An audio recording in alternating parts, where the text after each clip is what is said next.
বলবো drug international limited কোম্পানির একটি সিরাপ সম্পর্কে, যার ব্র্যান্ড নেম ডক্সোমা এবং এর জেনেরিক নেম ডক্সোফাইলিন। ডক্সোমা সিরাপের সক্রিয় উপাদান হলো ডক্সোফাইলিন, যা মিথাইল জ্যান্থিক শ্রেণীর একটি ব্রঙ্কোডাইলেটর। এটি শ্বাসনালীর পেশিগুলিকে শিথিল করে এবং শ্বাস প্রশ্বাস সহজ করে। Doxoma syrup bronchial asthma, bronchospasm, chronic obstructive pulmonary disease, spastic bronchial উপাদান সহ ফুসফুসের রোগ নিরাময়ে ব্যবহার করা হয়ে থাকে। ডক্সোমা সিরাপ কি কাজে ব্যবহার করা হয়ে থাকে? ডক্সোমা সিরাপ প্রধানত অ্যাজমা এবং ক্রনিক পালমোনারি ডিজিজ এর চিকিৎসায় ব্যবহৃত হয়ে থাকে। এটি শ্বাসনালীর বাধা দূর করে এবং শ্বাস প্রশ্বাস সহজ করে থাকে। ডক্সোমা সিরাপ ব্যবহারে কি কি উপকার পাওয়া যায়? এই সিরাপটি শ্বাসনালীর পেশি শিথিল করে, গলার টনসিলের ব্যথা উপশম করে, শ্বাসনালী প্রশস্ত করে এবং শ্বাস প্রশ্বাস সহজ করে। ফলে অ্যাজমা ও কোভিড রোগীদের শ্বাসকষ্ট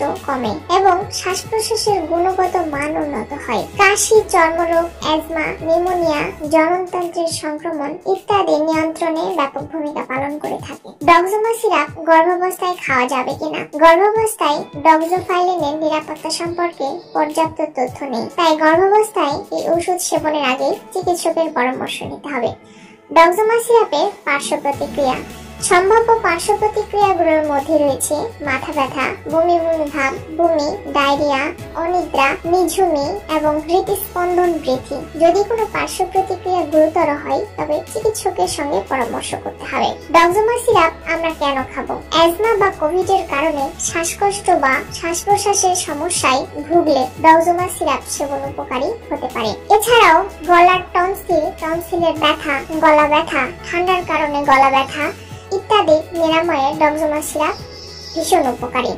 তবে সঠিক রোগ নির্ণয় এবং চিকিৎসকের পরামর্শ অনুযায়ী এই ওষুধ সেবন করা উচিত। ডক্সোমা সিরাপ কখন খাবো? ডক্সোমা সিরাপ খাবার সঙ্গে বা খাবার ছাড়া সেবন করা যেতে পারে, তবে প্রতিদিন নির্দিষ্ট সময় সেবন করা ভালো। সঠিক সময় এবং মাত্রা নির্ধারণের জন্য চিকিৎসকের পরামর্শ নিতে হবে। ডক্সোমা সিরাপের ব্যবহার বিধি। প্রাপ্তবয়স্কদের ক্ষেত্রে ও 12 বছরের ঊর্ধ্বে শিশুদের ক্ষেত্রে 10 মিলি দিনে 2 বা 3 বার খেতে পারবে।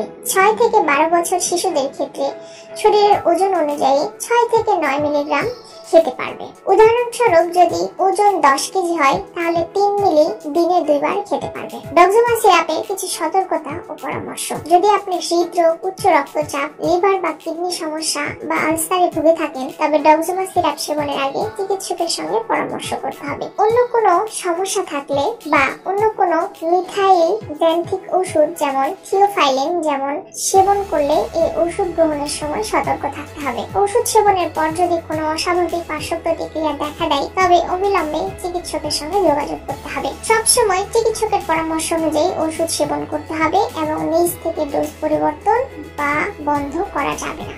আপনাদের যে কোনো সমস্যায় অবশ্যই ডাক্তারের পরামর্শ অনুযায়ী মেডিসিন সেবন করা উচিত। প্রতিটি ওষুধ আলো থেকে দূরে ও শুষ্ক স্থানে রাখুন এবং শিশুদের নাগালের বাইরে রাখুন।